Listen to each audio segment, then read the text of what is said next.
I am a personal finance girly, so I invest in public markets. I am always looking for tax exemptions, and I generally am trying to keep a very diversified portfolio and trying to reach financial freedom in a way that feels very safe and very predictable. And on the other hand, I was talking to my friend recently, and she was telling me about her plan to reach financial freedom, and it was basically completely different. Hers consists of investing in individual companies and building her own business. So basically, she's generating revenue in her business and then reinvesting a lot of that revenue into other startups. And as she's describing this, my eye is like twitching because I can't even imagine just taking on that level of risk and concentration. But in some ways, her approach has a lot of validity. As I was thinking through it, I was like, yeah, I guess that's kind of true that most super rich people got that way because they had very concentrated positions in certain businesses or companies, whether that's their own or someone else's. It's not like they're investing a modest salary into an index fund, which does work, as we know, but there is a case to be made for focusing your efforts on something else if it appeals to you. So when I was going into 2023, I was really feeling good about the progress that I had made in my own business, but I also had this feeling like a lot of my eggs were in this one basket and that my financial success was very tied up in this one thing. And I had met so many interesting people along the way, many of whom were building really interesting businesses. So I felt like rather than just continuing to invest my time and money and energy, all of it into just my enterprise or the public stock market, that it actually might make some sense to try to get some skin in someone else's game too. But here's the thing, this is the problem. Looking for that much more reward comes with that much more risk. I know that the most likely outcome that I'm gonna have if I write a check to a startup is that I'm basically shredding that check. I'm probably never gonna see that money again. And this is an incredibly different proposition than investing in an S&P 500 ETF where the bet is very different. You're basically saying, I'm just making a bet that at least a few of the top 500 largest companies in the United States is gonna do well over the next decade. And as we know, there's no 20-year period in history where the S&P 500 has lost money. And on the flip side, 90% of startups fail. But I really wanted to give my friend's approach a try, even just a little bit, but I knew I should probably stick to investing in what I know. So by that, I mean, I don't really know anything about B2B software sales, so probably not going to seek out a business to invest in that does that. My zone of genius and domain of expertise is personal finance and fintech. It's the space I'm in. It's the people I talk to all day long. It's the products I use myself. So I basically wanted to find a company that did that. But this was really just an inkling. I didn't really have a plan for how I was going to do it. It was just on my radar until one day when Alex Lieberman, who's the co-founder and executive chair of Morning Brew, he slacks me and he's like, hey, there's this fintech founder I want you to meet. I think it's really going to blow your mind. You should talk to him. And to be honest, at first I was like, I have so much going on this week. Like, I don't have time to be adding more calls to my calendar, but I knew I wanted to get my feet wet in this space. So there was like a little piece of me that was like, maybe this could be something. And at the very least, I can give this person feedback on their product and hopefully make it better. So I take the call and like right away, I am blown away by this founder. We are like finishing each other's sentences. We're talking about what he's trying to build, what he sees as the white space in the market, and we just clicked. And the call only lasted 30 minutes. And by the end of it, I was like, how can I get involved? So he tells me there are some other really prominent investors on the cap table. And this is the point where I was like, oh yeah, cap table, totally know what that is. Didn't know what that was. Like the Points guy, Brian Kelly, and Liquidity, who's like this anonymous meme lord. And immediately my wheels are turning and I'm thinking, okay, maybe I just found my first angel investment. This feels like a good opportunity, which immediately introduced the problem that I had no idea what I was doing. I basically bumbled my way through the conversation and said, hey, so yeah, I think I'd like to invest in your company, but I don't know how or what or why. And he told me about this fundraising tool that they were using called a SAFE, which is basically a contract that tries to standardize the process of investing in startups. And so what did I do? I texted my friend Richard, basically the only person that I know well who has a lot of experience in this space. He is a founder of a venture-backed company and they have $20 million in funding. So I was like, hey, Richard, can I ask you some questions about this? So I tell him all the details. I'm like, they're using a SAFE. They have this post-money valuation, which is, again, a phrase I did not know. And I told him what I was thinking about investing in the company. Because at this point, I didn't even know mechanically how you make that money back, right? Like the whole thing is a black box to me. And that's such a huge departure from public market investing, right? I know I can log into Vanguard at literally any time, and there's the money. It's right there. Now, the price might be going up and down, but if I wanted to access it, I can just boop, press a few buttons and take it right back out. But with this, I didn't even know technically what this contract was, what I was buying. It's not a public company. There are no shares. So I didn't even understand what theoretically was happening with the money that I would be investing. But luckily, Richard did know. So he tells me that a safe basically promises an investor equity in the company in the future, and that there are a few realistic ways you would make your money back, but it kind of boils down to two exits or two conclusions. The company getting acquired by another company, or it IPOing. Now, that latter one basically never happens. That's like unicorn of all unicorn moonshots. I'm not even entertaining that as an outcome, but I am thinking, oh, well, maybe this company is going to go on to raise more money or get acquired by someone else, and that there could be an opportunity there. But I still didn't feel super confident, because why would I? Particularly with what the process would look like and how long it would take for anything to happen, if anything ever did happen. So I called my friend Steph, who is an ex-venture capitalist, who's now the founder of a crowdfunding venture capital firm called PIN, which stands for Power in Numbers. And by the way, I feel like my ability to just be like, ooh, let me call this person I know, or like, let me reach out to them and ask them what they think is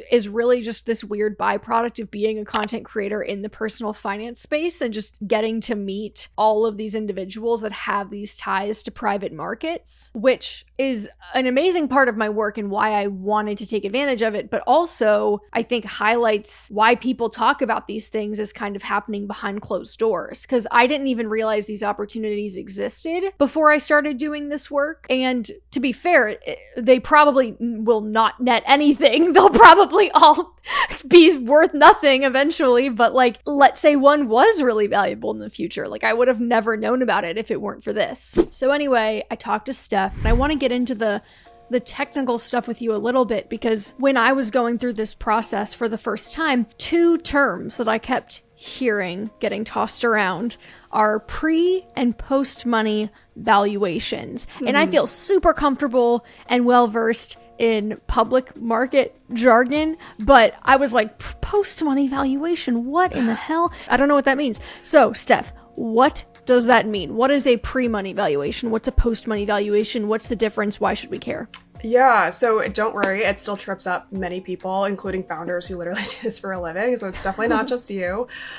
So pre-money versus post-money valuation is actually a lot simpler than I think people make it out to be. The calculation really is pre-money valuation plus the amount of money that you're bringing in for a certain round equals post-money valuation. So for example, if you're raising $2 million, like from your example, the post-money valuation on that company was $12 million. Say they raised a $2 million round.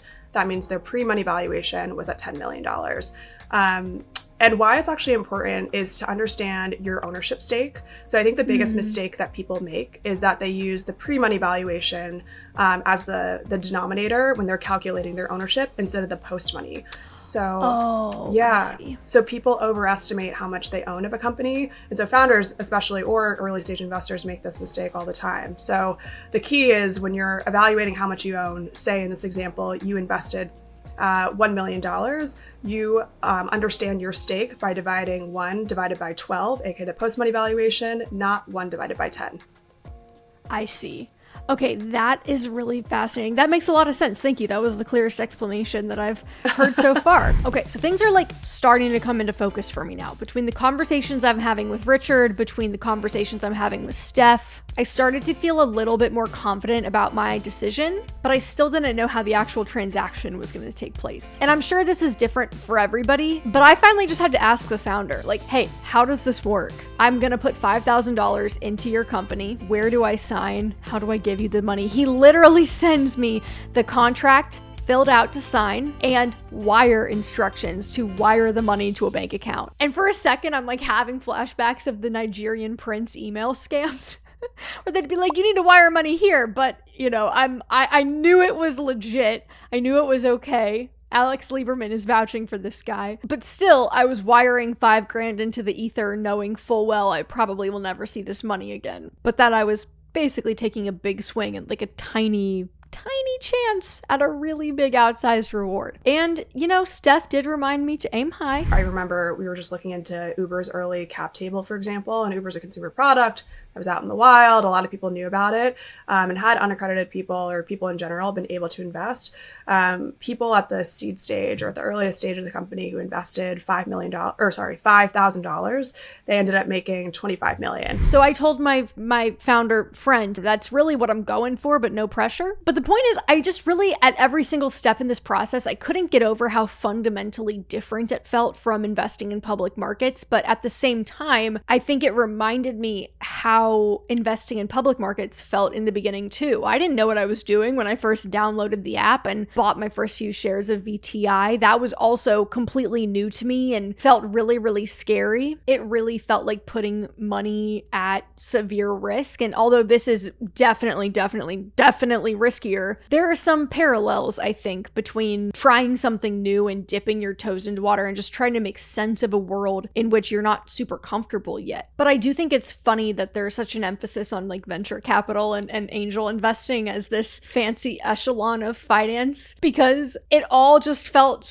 it literally felt like making a half-court shot backwards, being like, hope it works. And you know what? I'm sure some people that do this have like a really zoned in thesis and have all the best connections and are making 50% returns year over year. But I have a feeling the vast majority of people are not, including myself. And so this was an interesting experiment to just go through the process and see what it's like. And I know this probably seems like a bizarre conclusion to reach, but it has been anticlimactic since making the investment. I don't know what I was expecting, but like really I just get investor updates. So these emails will come through that update on like monthly burn, which is the amount that they're spending, how much money they have in the bank, their runway, who they're trying to hire, the challenges they're having, how the product is doing. And they're pretty candid, honest emails. So it's actually kind of fun to get that front row seat to a venture-backed startup and just see how things are going and what they're struggling with. And hopefully there are ways that I can help or connections I can make for them. And I think that's the other main difference between public and private markets is that I can't like call up the CEO of Pepsi, be like, hey man,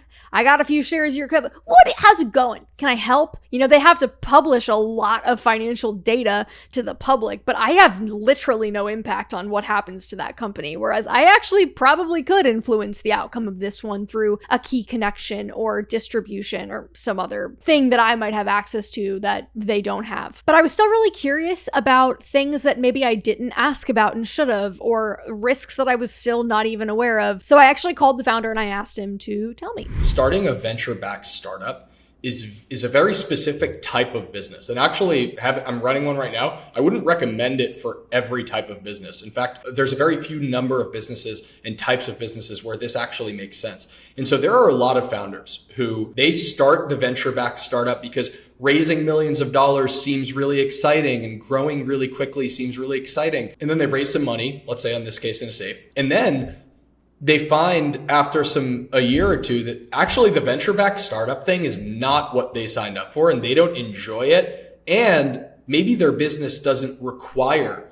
that level of speed and aggression. They might just want to run a lifestyle business and just grow it, maybe quickly, maybe slowly. They just want to grow it at their own pace and they want to run it and they want to have weekends and things like that. That is a thing that people want, right? And so that is definitely a real risk. I think that goes into though, like investing in the founder, right? So I think when we met, you could see in my eyes that I'm kind of nuts. And like, I think a part of mitigating that risk is in investing in people who are missing a couple screws. And realistically, given the numbers that we know, I could probably invest in like 50 of these before one actually hits. And that one would have to explode to make up for all the other losses. But that is kind of the game that you're playing in private markets. So I don't really have an expectation that anything is going to happen with this one. But it's my first at bat. You know? And Steph's company is actually trying to take a more index fund-like approach with venture capital. So she highlighted why that's important to her on our call. So I'm going to share that too. So like venture investing, one of the biggest kind of qualities of the industry is that it works on a power law, meaning, you expect 90% of companies to fail, but the 10% are the ones that so outperform the rest that they almost make up for the investments that fail 90% of the time. And so when you see venture investors make those investments, that's very much how they think about their portfolio. They make 10 risky investments and they expect kind of the big winners to really make up for all the other ones that has historically not made it. And so PIN actually works very similarly, where instead of just investing in one company or two companies, you invest one check into a group that you care about, in either a mission that really aligns with you, in an industry that you care a lot about or understand, with people, either ex-coworkers, friends, founders, whoever, that you really trust. And you invest in usually 12, 15 to 20 or more companies with that one check, giving a more diversified approach. And if nothing else, now I can buy the VC starter pack that Richard sent me. All right, that is all for this week. But if you want to hear the full episode of the Money with Katie show this week, where we dive a lot deeper into how startups raise money, who you have to be to invest in a startup, all the ins and outs, plus the full conversations with Steph and Arman, you can check that out wherever you get your podcasts. And in the meantime, if you like these videos, please give it a thumbs up. Bye.